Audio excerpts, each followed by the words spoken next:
ወላይታ ዲቻ ከሲዳማ ቡና የሚያደርጉት የዋንጫ ጨዋታ እጅግ ተጠባቂ ነው።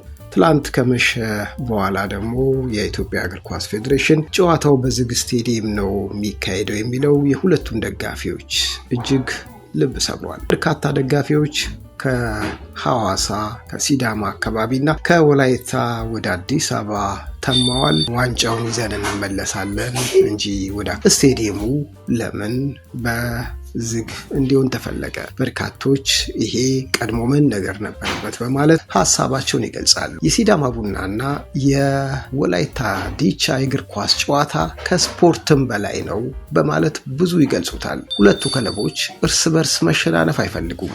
ወላይታ ዲቻ በፍጹም በሲዳማ ቡና መሸነፍ እንደማይፈልግ ደጋፊዎቹና የእግር ኳስ ክለቡ ተጫዋቾች ይገልጻሉ። ሲዳማ ቡናም በተመሳሳይ በወላይታ ዲቻ በፍጹም መሸነፍ አይፈልግም። ደጋፊዎቹ ትዕይንት፣ የእግር ኳሱ ውጥረት የዋንጫውን ጨዋታ እጅግ ተናፋቂ አድርጎታል።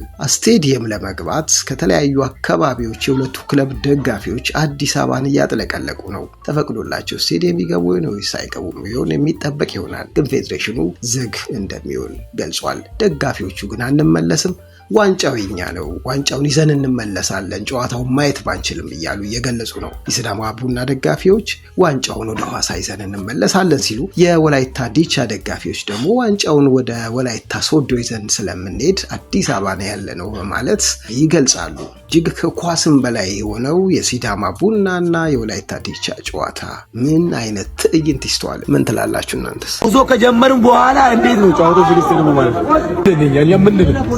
እኛ ቆይ ፈጣሪ ልጆች ነን፣ ሌላ አይደለም።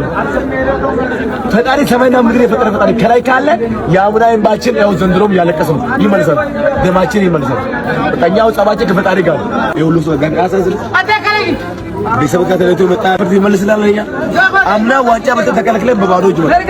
ዘንድሮ ለጨዋታው ሰከንድ ሲቀር በዚህ ስቴዲየም ተባለ። ፈጣሪ ይሄ ነገር አይ በሌላ ክለብ እርግጠኛ ነኝ ሸገር አልፎ ቦሌ ከኛ ጋር ነበር። ሌላ ክለብ አልፎ ቦሌ ጊዮርጊስ አልፎ ቦሌ ቡና አልፎ ቦሌ እርግጠኛ ነኝ ጨዋታው እንደሚካሄድ እናውቃለን። ግን ያለፈው ሁለቱ የደቡብ ክለብ ነው። ሲዳማ ቡና ወላይታ ዲቻ ጨዋታው ጉዞ ከጀመሩን በኋላ አይቻልም በዚህ ስቴዲየም። ይሄን ፍርዱን ለፈጣሪ ሰጥቻለሁ። ፌዴሬሽኑ ፍርዱን ለፈጣሪ እናገር። ሶስት አራት ቀን እየቀረ ያለን ለኛ ብነው ምን ችግር አለ? ጉዞ ከጀመሩን በኋላ በዚህ ስቴዲየም ነው። የእውነት ይሄ ነገር ቀርቶ ሆነ እጅግ በጣም ይደብራል።